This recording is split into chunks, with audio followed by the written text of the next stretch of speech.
길은 여러 가지가 있지만은 간단하게 두 가지로 나눈다면 성공의 길과 실패의 길이 있죠. 하나님은 처음부터 저와 여러분들에게 성공의 길을 제시하셨습니다.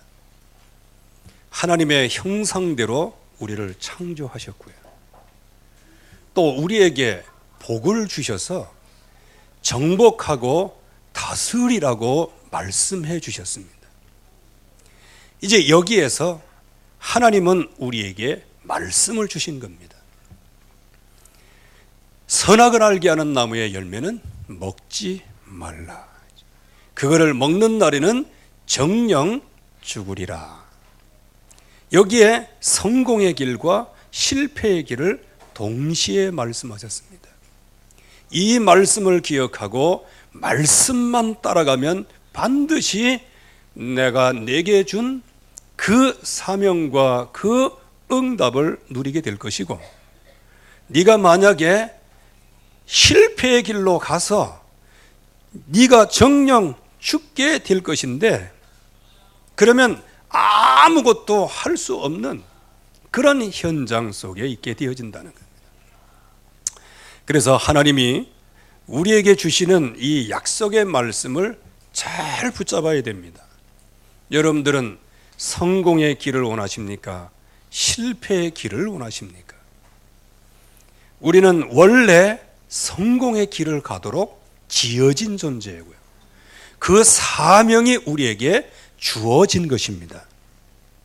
그거를 처음부터 하나님은 약속을 하신 거예요. 결국은 실패의 길을 걸었던 아담과 하와, 그래서 정령 죽음의 자리에 들어가게 된 겁니다. 완전 인생 실패 정도가 아니고요, 완전 인생 저주와 지옥 권세에 들어가게 되어진 겁니다. 하나님의 말씀은 1.1핵이라도 없어지지 않고 다 이루어지기 때문에 죽으면 죽는 겁니다.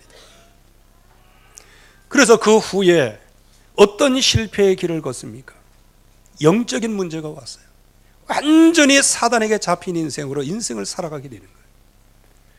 거기서 빠져나오려고 몸부림쳐보지만은, 그러나 계속해서 힘은 없지, 그러나 의지를 하려고 하는, 그래서 아무거나 막 의지하는 거예요. 예수님도 의지하고, 부처도 의지하고, 갓바위도 의지하고, 아들바위도 의지하고, 태양도 섬기고, 뭐도 섬기고, 아무튼 간에 모든 것을 섬길 테니까 그 중에 하나 맞아갖고 좀 편하 좀 해달라, 뭐 이런 식이 돼요. 영적인 문제이죠. 그러니 인생 문제가 해답이 되어집니까? 그래서 계속 수고하고 무거운 짐 속에 계속 들어가는 거예요.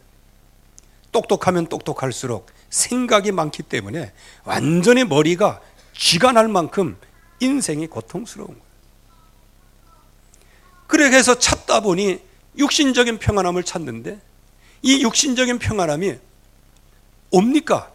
기껏해서 육신적인 편안함, 정신적인 편안함, 이것을 누리기 위해서는 그저 술 먹고 놀고, 그리고 마약하고 짜릿한 거 하고, 결국 그것밖에 없는데 그게 행복을 가져다 주느냐는 겁니다. 더더욱 그야말로 고통의 올무 속에 빠지게 되어지죠. 이 땅에 사는 동안에 이렇게 자기는 열심히 살려고 하지만, 그러나 마지막은 지옥이에요. 혹시 나는 체질이 안 돼서 지옥 갈지라도 내 자식만큼은 성공하기를 원하지만, 그러나 그 자식들은 이미 부모에게 배웠던 모든 것들을 그대로 답습해서 모든 게 DNA로, 그렇게 해서 결국에 와서는 귀신을 섬기게 되어지는 거예요. 여기서 누가 빠져나올 수 있겠어요? 어느 누구도 이 문제를 해결할 수 없어요. 이 실패로 드리워진, 운명지어진 이 인생길을 누가 건져낼 수 있겠냐는 거예요. 그래서 하나님은 자기 이름을 위하여 우리를 의의 길로 인도하시기 위해서요, 하나님의 형상대로 지음받은 그 존재, 그리고 하나님이 그들에게 약속하신 그 약속, 그 약속을 성취시키기 위하여 하나님이 육신의 몸을 입고 이 땅에 오시는 겁니다. 그분이 이 땅에 오신 목적이 뭡니까? 저와 여러분들이 가야 할 그 모든 실패의 길을 주님이 담당하신 겁니다. 하나님을 만날 때 성공하는 길이에요. 모든 죄의 저주에서 빠져나와야 성공하는 거예요. 특별히 그 배경에 있는 모든 사단의 세력을 정복하고 거기에서 빠져나와야 인간이 행복한 거예요. 그런데 누가 빠져나와? 어떤 사람은 헛된 소리를 하더라고요. 내 앞에서는 귀신도 물러갑니다. 참 대단한 사람이다. 이 흑암 세력이 무너집니까? 이 사단의 세력은 결국은 전능하신 하나님 외에는 꺾을 수가 없는 거예요. 지금 많은 사람들이 속죠. 종교를 가지고 이 문제를 해결해 보려고요.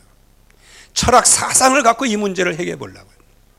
그리고 내 선행을 가지고 이 문제를 해결해 보려고요.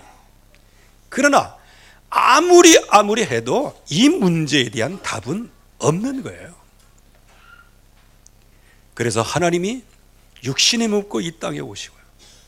우리를 실패의 길에 있는 우리들에게 성공의 길로, 승리의 길로 영원히 인도하기 위하여 우리의 실패적인 요소를 근본적으로 십자가에서 해결을 하십니다. 그게 저와 여러분들의 하나님 떠난 죄를 용서하신 거예요. 그래서 하나님 만나는 길을 여셨어요. 그리고 예수 그리스도 그분의 이름을 믿는 순간에 우리는 원죄, 조상의 죄, 자범죄에서 완전히 용서받았어요. 그뿐만 아니고 하나님을 만나는 순간에 하나님을 만나는 길을 열리고 그 하나님을 주로 모시는 순간에 우리는 마귀의 손에서 완전히 해방된 것입니다. 완벽하게 하나님은 우리에게 실패의 길에서 완전 승리의 길로, 성공의 길로 완전히 인생을 바꾸어 놓으신 겁니다. 그분의 이름이 예수 그리스도예요. 바꾸는 증거가 뭐냐? 한마디로 얘기하면 영접하는 자, 곧 그 이름을 믿는 자들에게는 하나님의 자녀가 되는 권세를 주셨으니, 이건 사람의 뜻으로 세상 뜻으로 난 게 아니에요. 이거는 하나님이 약속하신 그 약속이 성취된 거예요. 우리를 영원한 실패자를 영원한 성공자로 만드시기 위해서요. 주님은 실패자의 길을 걸으신 것입니다. 그래서 하나님이 무기력하게 십자가에 달려 죽으신 거예요. 그래서 많은 사람들이 조롱했어요. 옆에 있는 로마 군병마저도, 쫄병마저도 조롱을 했어요. 네가 유대인의 왕이냐? 네가 메시아냐? 그 십자가에서 내려오면 내가 믿겠노라. 이렇게 하면서 온갖 모욕과 저주를 당한. 그게 주님이시기 때문에 당하신 겁니까?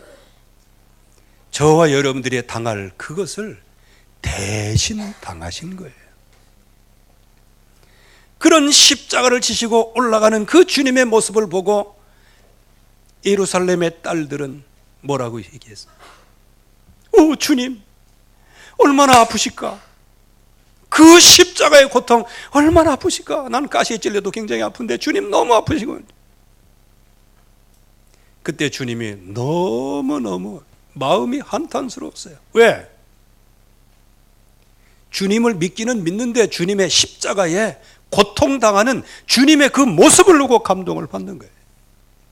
예루살렘의 딸들아, 나를 위해 울지 말고, 내가 지금 고통당한다고 울지 말고, 이 십자가가 없이 인생을 살아가게 되는 모든 후손들을 위해서 울어라. 그렇게 말씀합니다. 그는 너희들이 내가 지금 십자가 지고 가는 이것이 나의 고통으로 보이느냐? 이게 너희를 위한 만인을 구원하기 위한 구원의 길인데 너희들은 뭐라고 생각해요? 주님이 고통당하시니까 거기에 눈물 콧물을 흘리는 거예요. 그러니까 후손들을 위해서 울으라고 얘기하는 것이죠. 지금도 많은 사람들이 십자가를 이렇게 생각해요. 얼마나 아프셨을까? 그게 바로 나의 죄를 위해서 나의 죄값이 그만큼 크다는 것을 여러분들 알고 있습니까? 우리의 죄는 어떤 죄예요? 이 세상의 율법전서가 우리를 용서 못해요. 이 세상의 70억 인구가 우리를 용서한다고 해도 우리는 용서 못 받아요. 하나님만이 용서하실 수 있는 거예요. 하나님의 자녀로 받아주시는 거라고요. 이렇게 해서 예수 그리스도를 통하여 하나님의 자녀가 되었고, 이 하나님의 자녀는 이제는 이 복음을 인도를 받고 복음을 누리면서 살아가야 된단 말이에요. 그런데 우리가 지금까지 살아온 12가지 인생 문제, 영적인 문제는 계속 우리의 육신을 사로잡고 있는 거예요. 그래서 오직 예수로 충분하고 모든 것이고, 그것으로 말미암아 진짜 인생 모든 문제 해답이신데도 불구하고 그 사실을 놓치고 또 세상 문화, 세상의 일, 육체적인 것, 이런 것을 통해서 살아가게 되다가 계속 고통을 당하는 겁니다. 영적인 문제라는 게 뭘까요? 마땅히 붙잡고 따라가야 될 것을 따라가지 않고 다른 것을 따라가는 게 영적인 문제입니다. 그래서 이런 영적인 문제, 주님은 우리에게 진짜 승리자로 성자의 길을 걸을 수 있도록 언약을 주시는데 그 언약을 자꾸 옆으로, 그래서 빗나가서 이 영적인 문제가 음행을 만들어내고, 이 영적인 문제, 더럽고 호색하는 것, 방종, 이런 거를 만들어내는 거예요. 여러분들 아까도 기도하셨지만 이 내용이 이게 뭐냐? 우리에게 드러난 영적인 문제입니다. 음행, 더러운 거, 방종하는 거, 영적인 문제예요. 우상숭배, 주술, 원수 맺는 거, 서로 그냥 성도들끼리 못 잡아먹어갖고 이게 전부 다 영적인 문제라는 겁니다. 분쟁하는 거, 1구역, 2구역, 3구역 서로 분쟁하고 다락방마다 분쟁하고, 이게 영적인 문제라는 거예요. 시기하고, 시기는 언제예요? 나보다 못한 사람에게 시기하는 법이 없어요. 나보다 잘 되는 사람, 그거 시기하는 거예요. 영적인 문제라는 거예요. 분내는 거, 조금만 뭐하면 막 금방 폭발을 하고, 당짓고, 분열하고, 이단, 그리고 막 투기하고, 술 취함, 방탕함, 이런 것들이 전부 다 뭔지 아십니까? 이게 영적인 문제예요. 자기 사랑하고 돈 사랑하고 쾌락 사랑하기를 하나님보다 더 사랑하는 거, 이거는 큰 틀에서 얘기고요. 하나님 없이 자랑하는 거, 교만한 거, 비방하는 거, 부모를 거역하는 거, 감사치 않고 거룩하지도 않고 무정하고 원통함을 풀지를 않는 거, 사나운 거, 선한 것을 좋아하지 않아요.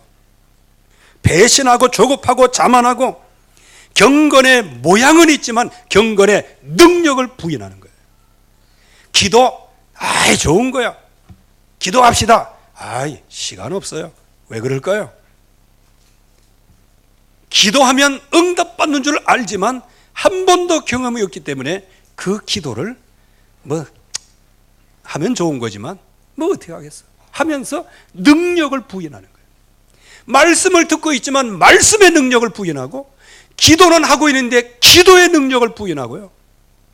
하나님의 나에게 정말로 현장에서 하나님의 능력의 증인으로 세우셨는데 증인 되어지는 것을, 능력을 부인하는 것이란 말이에요. 이런 영적인 문제가 결국은 바른 교훈을 받지 못하게 만들고 허탄한 이야기를 따라가도록 만들고요. 그래서 이런 영적인 문제가 진짜 복음에 집중하지 않으면 이 영적인 문제가 우리에게 그대로 노출될 수밖에 없단 말이에요.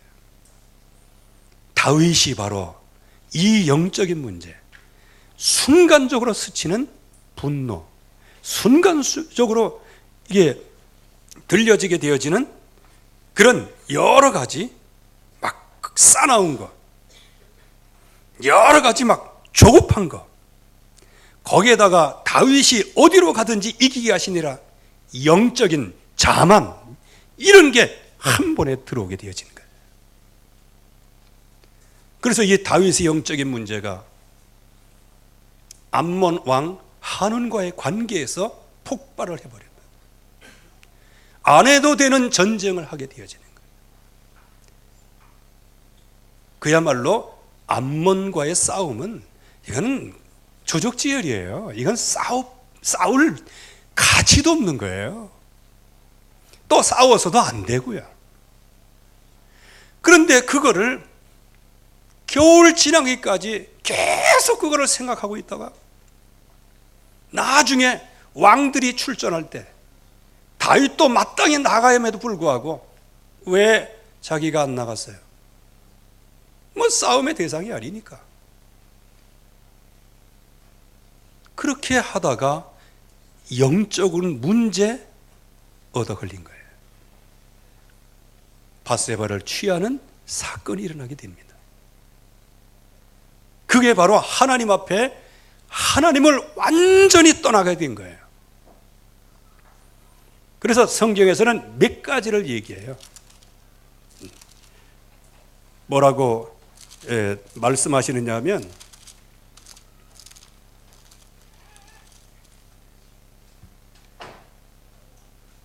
여호와의 말씀을 업신여겼다 그랬어요. 이게 다윗이 뭘 했다? 하나님의 말씀을 업신여겼다. 그리고 여호와 보시기에 뭐를 행하였다? 악을 행하였다 그랬어요. 한마디로 얘기하면 조금 전까지만 하더라도 최고의 영적인 축복을 누린 사람이 한 번에 하나님을 떠나게 된 거예요. 여호와 앞에 악을 행하고 말씀을 업신여긴 거예요. 그래서 결국은 범죄가 오고 범죄가 왔지만 그러나 주님은 약속하셨기 때문에 그 다윗의 범죄를 용서는 하시죠.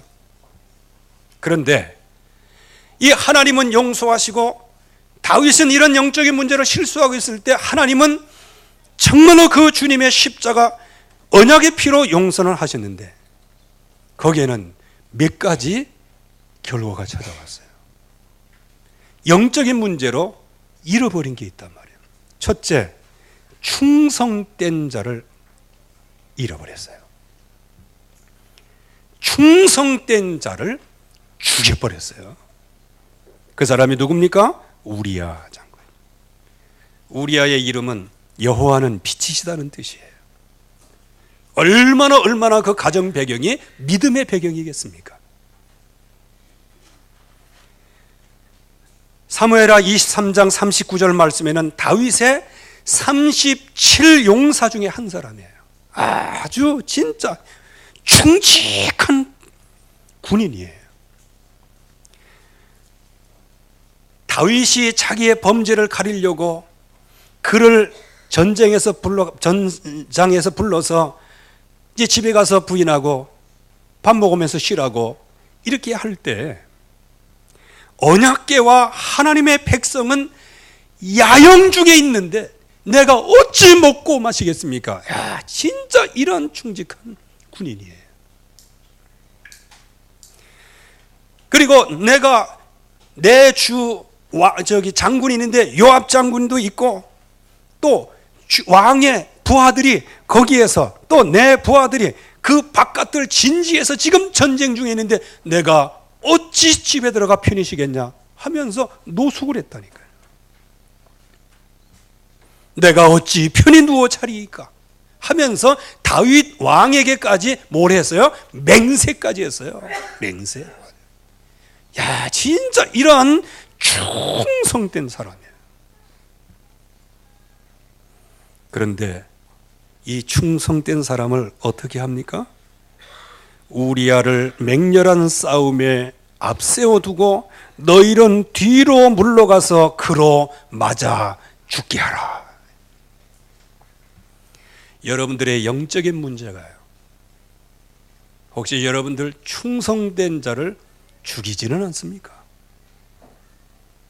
여러분들의 시기와 분노가 혹시 앞으로 미래에 굉장히 충성된 렘넌트를 영적으로 사살하고 있지는 않습니까? 이건 굉장히 무서운 거예요. 두 번째는요, 유력한 렘넌트를 죽이게 됩니다. 즉 다윗이 가지고 있는 이 영적인 문제로 말미암아 이 압살롬이라는 아들이 죽게 되는 거예요. 자, 이 아들은 누구죠? 뛰어난 외모를 갖고 있어요. 특별히 25절에도 말씀하고 있는데 14장 25절에 이스라엘 가운데 칭찬을 받는 사람이고요, 발바닥부터 정수리까지 흠이 없었다고 말씀하고 있어요. 특별히 26절에는 머리털이 얼마나 많은지, 이 머리털은 그 당시에는 왕, 영웅, 용사의 풍모, 품위를 얘기하는 거예요.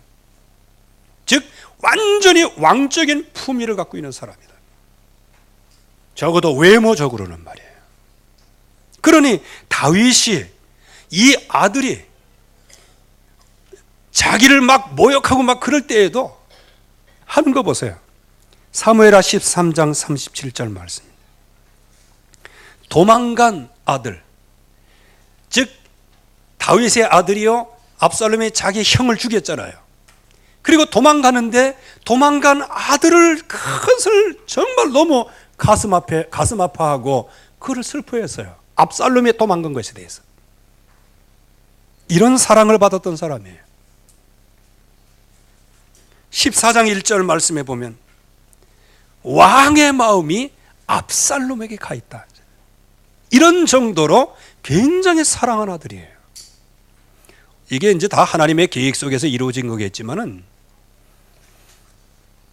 압살롬이 살아있으면 진짜 다윗이 영적인 문제로 이렇게 시달리지 않았다면 솔로몬 태어나지도 않았을 것이고 압살롬이 아마 왕이 됐을 거예요. 그 아버지의 그 엄청난 영성을 이 압살롬이 가질 수도 있었던 거예요. 사무엘 18장 33절 말씀에 보면 차라리 내가 죽었으면 더 좋았을 것을, 이렇게 해서 압살롬이 죽었을 때 차라리 내가 죽었으면. 근데 압살롬이 누구예요? 아버지 죽이겠다고 맨날 칼 들고 돌아다니는 놈이에요. 그런 정도로 아버지의 평안이라고 하는 이름의 압살롬을 다윗이 사랑한 거예요. 그런데 아무리 자식을 사랑하면 뭐해? 영적인 문제로 이 아들까지 잃어버리는 거예요. 그래서 저와 여러분들이 영적인 문제가 바로 왜 복음을 누려야 하고 왜 복음에 집중해야 되는지 그 이유를 우리가 마음속으로 알고 있어야 합니다. 마지막 세 번째로는요, 시대 살릴 인재마저도 놓치게 되어지는 겁니다. 그 사람이 바로 아히도벨이지요. 물론 아히도벨 그거 정치적으로만 딱 생각하면 아히도벨 이거 아주 그냥 죽일 놈이야, 나쁜 놈이야, 배신한 놈이야 이게. 그런데 그 모든 근본에 뭐가 있냐? 다윗의 영적인 문제에 있었다는 거예요. 자, 이 아히도벨은 어떤 사람입니까? 이름의 뜻은 어리석음의 형제다, 이런 뜻이에요. 자, 그래서 그런지 어리석은 일을 했긴 했어요. 다윗 왕의 뛰어난 지략가예요. 아주 모사예요. 그러면 비추어 보면 다윗이 왕권을 회복한 20년 동안 모든 나라를 전부 다 정복하고요, 하나님이 어디로 가시든지 완전히 이기게 하시니라. 여기에는 아히도벨의 지략이 있었다는 것이잖아요. 하나님이 쓰신 거예요. 다윗의 충직한 종이었고 지략가였단 말이에요. 그런데 오늘 말씀에 보면 왜 그토록 이 아히도벨이 다윗은 내가 작살내겠다면서 나에게 1200명을 붙여주시면 내가 아니면 죽이겠다. 왜 이런 분노가 일어났을까요? 그 분노의 배경에는 밧세바의 친할아버지예요. 사무엘하 11장 3절 말씀에는 엘리암의 딸 밧세바라 되어 있고요. 사무엘하 23장 34절은 아히도벨의 아들 엘리암이라 그렇게 되어 있어요. 정말 다윗과 함께 하나님의 영광 돌리면서 20년 세월 동안에 정말 그렇게 지사충성했는데 나중에 보니까 자기 손녀를 겁탈을 한 거예요. 거기에다가 손주 사위마저도 아무 죄가 없는데 죽여버린 거예요.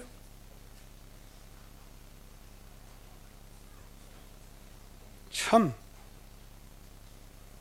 그리고 나중에 밧세바를 아내로 삼아서 후궁이 되긴 했지만은요, 다른 것으로 해석이 안 돼요. 어쩌면 크게 해석하면 다윗이 영적인 문제 속에 있기 때문에 그 영적인 문제가 백성 전체로 흘렀어요. 그러다 보니까 지략도 이상하게 되어진 거예요. 그러다 보니까 이 왕은 내가 모실 수 없는 왕이구나 해서 자기 이익을 위하여 요나단을 앞세워서 왕권을 왕적 지위를 누리려고 했다. 이게 바로 유대 랍비의 해석이에요. 근데 성경을 쭉 보면 그 해석은 약간의 의미는 있겠지만 그러나 그것은 아닌 것 같아요. 이건 무엇입니까? 자기 손녀와 불륜 사건을 했어요. 그것도 왕이 말이에요. 자기가 치사 20년 동안 충성했던 사람인데 그 사람이 그런 일을.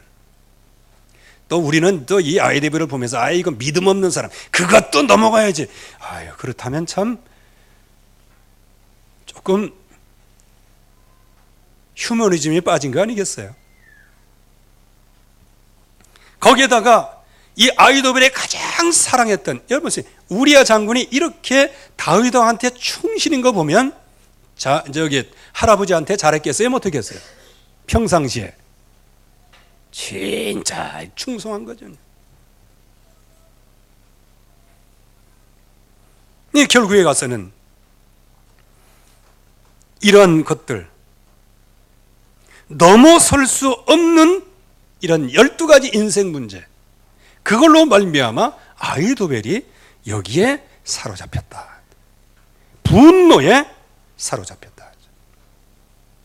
그래서 결국에 와서는 배신을 하게 되어지는데 반역자가 압살롬에 반역해서 일어났어요. 그때 거기 합세를 하게 됩니다. 여기 말씀에 보면 아히도벨을 설득했다는 얘기가 없어요. 그냥 아히도벨을 불렀어요.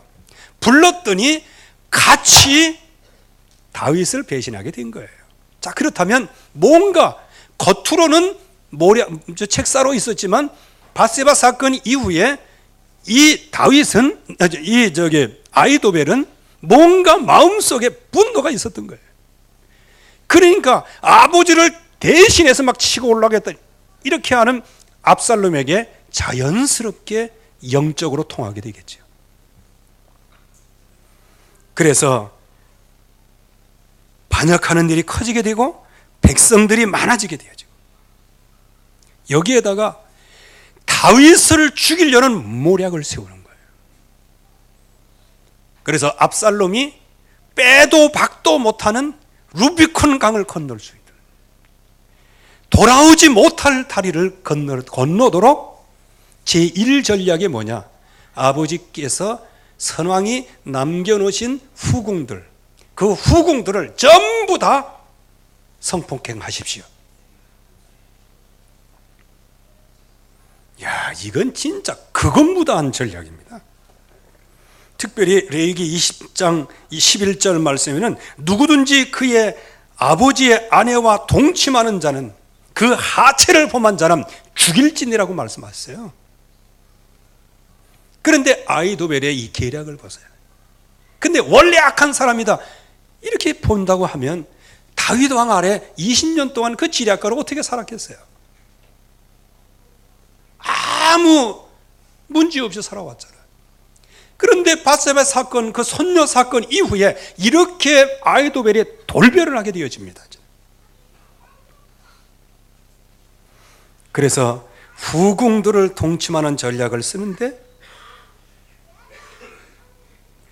다윗의 후궁들과 동침하는 전략에 분노 전략을 쓰는 거예요. 아버지로 하여금 분노를 유발하도록 만드는.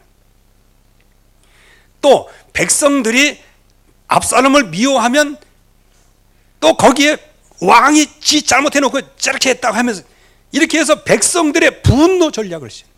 지금 우리나라 정치가 지금 비슷해요. 분노 전략을 쓰는 거예요 지금요. 촛불인지 태극기인지 전부 다 아무튼 간에 분노 전략. 해답이 없어요. 그렇게 하면서 결집 전략을 쓰는 거예요. 그렇게 한다면 모든 백성들이 어떻게 된다? 힘을 얻게 될 것이다. 여러분들이 참고로 혹시 이거 밧세바를 그렇게 했기 때문에 하나님 그 약속을 그렇게 하셨잖아요. 약속이 아니고 경고를 하셨잖아요. 네 집에서 영원히 칼이 떨어지지 않겠다. 그리고 네 아내는 백주의 이웃들에 의하여 동침하리라. 이렇게 말씀하죠. 그 말씀 성취로 보면 안 됩니다. 이거는요. 왜냐? 그렇게 나단이 경고할 때 다윗이 하나님 앞에 엎드렸어요. 그래서 내가 하나님 앞에 범죄했다고 회개했어요. 그러면 칼이 떠나지 않는다. 그리고 그 백주에 동침하기라 그 죄는 용서받은 거예요. 다만 그 당시에 그 약속을 실제적으로 응답으로 받지 못한 아히도벨이에요. 다윗을 죽이려는 그 엄청난 분노, 그것 때문에 결국은 이 전략을 쓴 거예요. 왜? 아버지는 아들을 용서할 수 있지만 배신하는 신하는 용서 못하거든요. 여러분들도 안 그렇습니까? 내 자식은 다 큰 죄를 짓고 그래도 다 품고 나거든. 그런데 그거보다 조금 뭐 덜한 죄 그거에 에이 너 그냥 이렇게 해고야 뭐 이렇게 하잖아요. 이게 인지상정이죠. 그러니까 이 다윗 왕을 이제는 아히도벨이 살해하는 전략을 씁니다. 자기 신이 직접 군사를 이끌고 다윗을 쳐 죽이겠다는 거예요.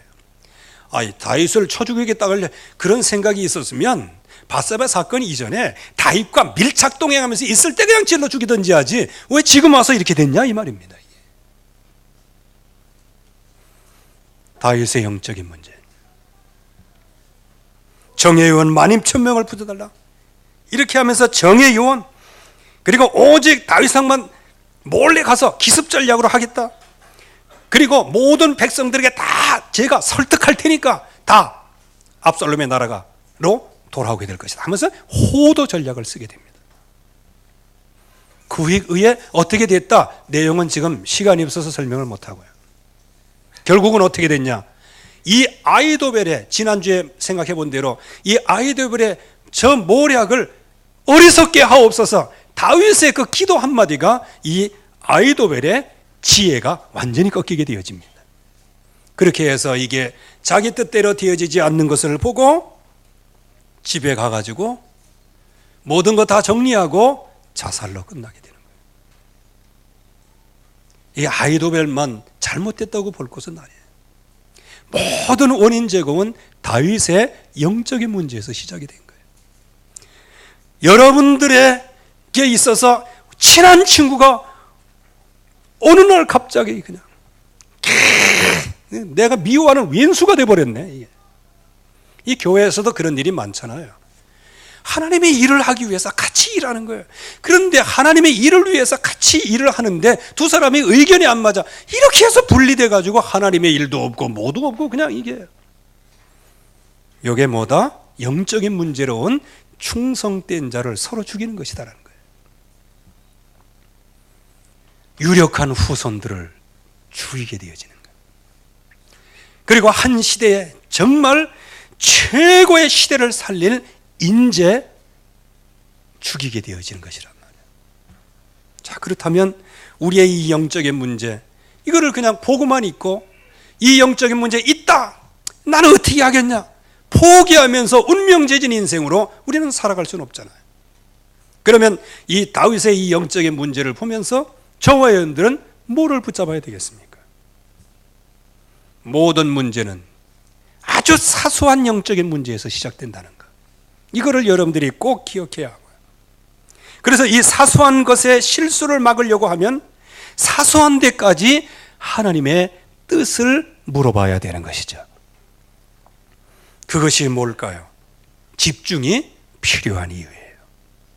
그래서 이 사모노를 통하여 계속 끊임없이 누려야 될 이유, 또 복음을 날마다 새롭게 복음을 누려야 되는 이유, 그 복음을 붙잡고 아침에 새벽부터 기도해서 저녁 마감하기까지 말씀의 인도를 받고 기도에 도전해야 되는 이유. 그래서 이 복음이 나에게 각인 뿌리 체질이 되어서 이런 영적인 문제를 한 번에 날려버릴 수 있는 영적인 힘을 누리는 전도 제자로 살아야 될 이유, 이거를 저와 여러분들이 발견을 해야 되는 것이죠. 갈보리산 언약이 여러분들의 당연한 것이 되어지고 여러분들의 일심이 되어지시기를 바랍니다. 그게 하나님의 말씀으로 들려오기를 바랍니다. 그러면 여기에 오직 예수로 24시, 오직 예수로 각인. 그래서 나는 그리스도로 충분하고 그리스도는 완전하신 것이고 그리스도는 모든 것입니다. 여기에 각인 뿌리 체질이 되기까지 주여 우리의 영적인 문제를 치유하여 주시옵시고, 이 각인 뿌리 체질될 때까지 하나님 집중의 시대에 집중의 은혜를 우리에게 허락하여 주시옵소서. 이렇게 해서 여러분들이 충성된 자를 살리고 유력한 렘넌트를 세우고 시대 살릴 인재를 밝히 세워서 우리 교회뿐만 아니고 여러분들 가문뿐만 아니고 시대와 세계를 살리는 여러분들을 내시기를 주님의 이름으로 축원합니다. 하나님 아버지 감사합니다.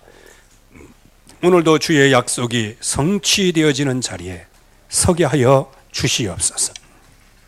영적인 문제로 말미암아 내가 누구인지 실족하고 나의 것이 무엇인지 모르고 나의 현장이 무엇인지 모르고 하나님이 나에게 주신 업이 뭔지 모르고 또 여러 가지 삶 속에서 하나님의 함께 하신 이 사실을 모르는 모든 것들을 긍휼히 여겨 주시옵시고, 이제는 온전히 주의 나라와 의를 구하는 축복된 전도자의 삶이 되게 하옵소서.